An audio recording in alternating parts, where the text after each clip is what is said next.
Hello students, welcome back in the new session with new chapter called Conservation of Plants and Animals, chapter number 7 of your book. Dear children, a great variety of organisms, a great variety of plants and animals exist on earth. आपको मालूम है ना, आपके चारों तरफ अगर नज़र घुमाएं तो आपको different types of plants and animals दिखाई देते हैं. Do you know that these organisms, they are essential for the well-being and survival of the mankind? All these plants and animals, they actually work together in an ecosystem to maintain the balance and support life. So the variety of plants and animals around you consist of a word called, a term, scientific term called biodiversity. So what is biodiversity? Biodiversity is all the different kinds of life you find in one place, the variety of animals, fungi, plants, and even microorganisms like bacteria that make up our natural world. These all things, they come under one term, that is biodiversity. Each of these species and organism, they work together in ecosystem like an integrate web to maintain balance and support life. So they are very important.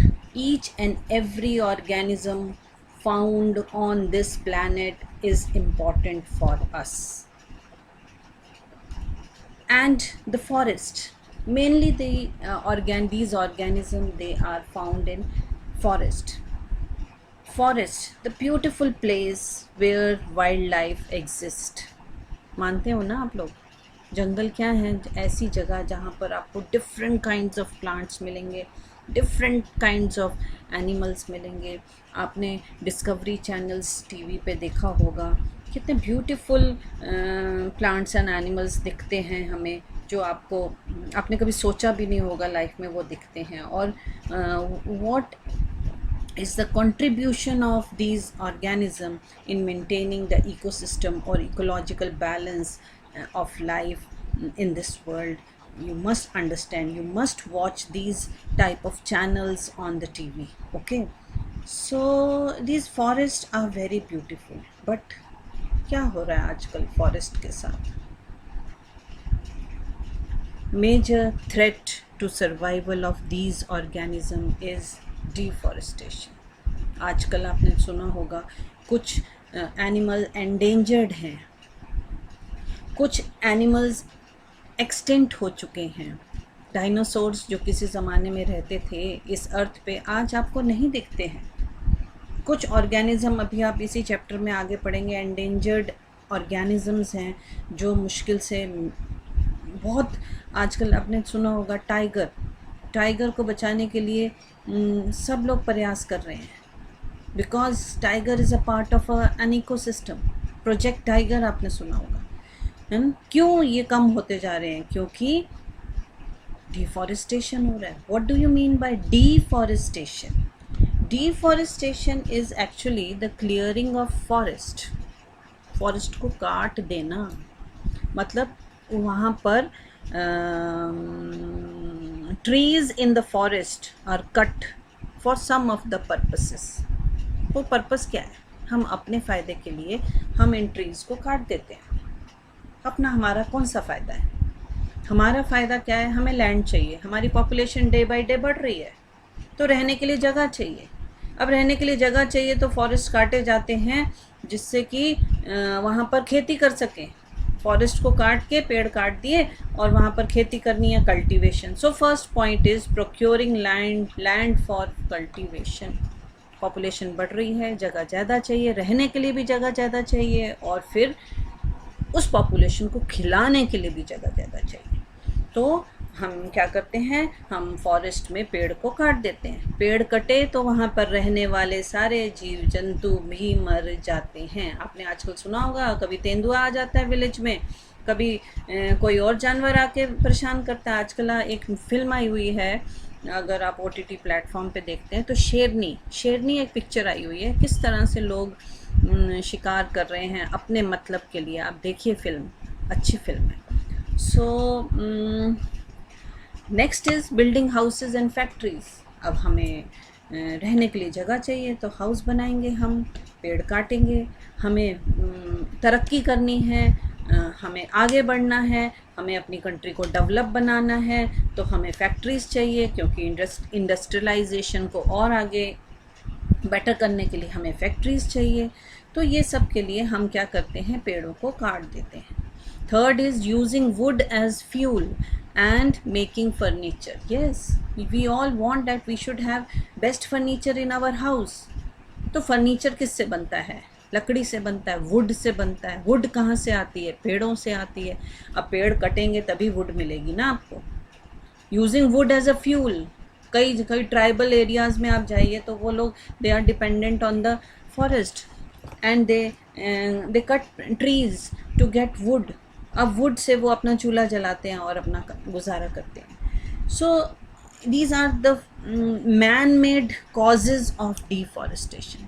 लेकिन इसके अलावा कुछ बेटा natural causes भी हैं जिसकी वजह से डिफॉरेस्टेशन होता है, जैसे फॉरेस्ट फायर। आपने सुना होगा, जंगलों में आग लग जाती है, अपने आप लग जाती है। गर्मी ज़्यादा होती है, समर्स में वो हो जाती है, आग लग जाती है। या आपने सुना होगा ड्रॉट कंडीशंस। ये नेचुरल कॉजेज़ हैं डिफॉरेस्टेशन। ड्रॉट मतलब सूखा पड़ जाना, पानी की कमी हो जाना।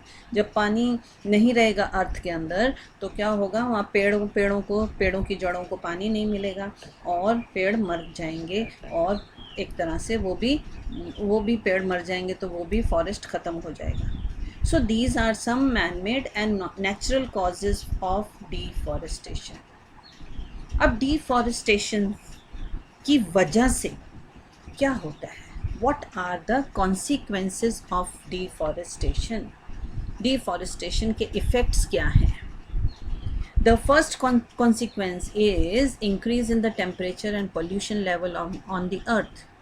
ये आजकल हम सफ़र कर रहे हैं। We are facing pollution, we are facing increase in the temperature of the earth, which is leading to the global warming. तो टेम्परेचर बढ़ जाता है ना, क्योंकि आपको मालूम है पेड़ जहाँ होगा वहाँ पर हम छाया ढूंढ लेते हैं और धूप से बचने के लिए हम पेड़ के नीचे चले जाते हैं, क्योंकि वो टेम्परेचर को मेंटेन करते हैं। Number 2, the increase in the level of carbon dioxide in atmosphere leading to global warming. अब पेड़ कटेंगे और पेड़ क्या करते हैं, कार्बन डाइऑक्साइड यूज़ करते हैं और ऑक्सीजन देते हैं, रिलीज़ करते हैं।